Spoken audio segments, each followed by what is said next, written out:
কোন একটা তীর্থস্থানে আসলে সহজে যাইতে কারো ইচ্ছা করে না। হ্যাঁ, অনেক সুন্দর জায়গাতে আসলাম আমরা তীর্থ করতে। যাইতে এই জন্য কারো মন চাচ্ছিল না। আমাদের 3 ধাম এই মাত্র সম্পূর্ণ হলো।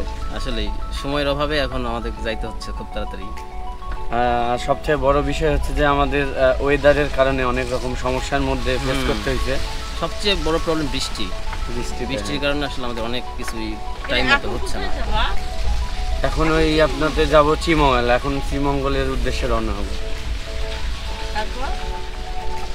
আর তারপরের স্টপেজ যেটা হবে সেটা আপনাকে বলে দেওয়া হবে।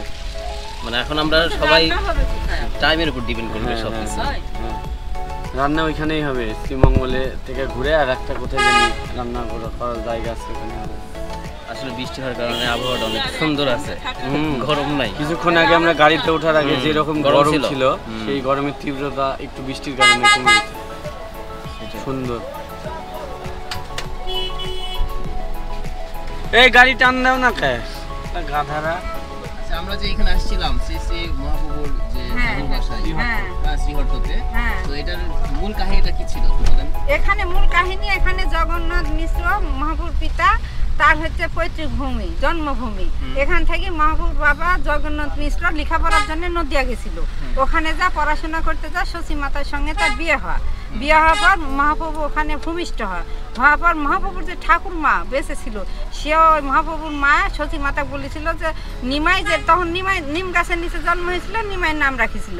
তো বলেছিল যে নিমাই একদিনের জন্য হলেও যেন দক্ষিণ ঢাকায় আসে এখানে। সে ঠাকুরমার কথা রক্ষা করার জন্য আসছিল।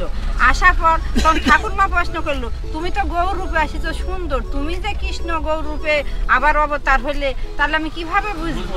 তখন কৃষ্ণ রূপ দেখাই দিল, কালো রূপ দেখাই দিল। কৃষ্ণ কালো, ওই জন্য কৃষ্ণ আর গৌর পাশাপাশি দুই মূর্তি রাখিছে, স্থাপিত করেছে। করাই তো যুগ যুগ ধরে চলিচ্ছে। গাড়ি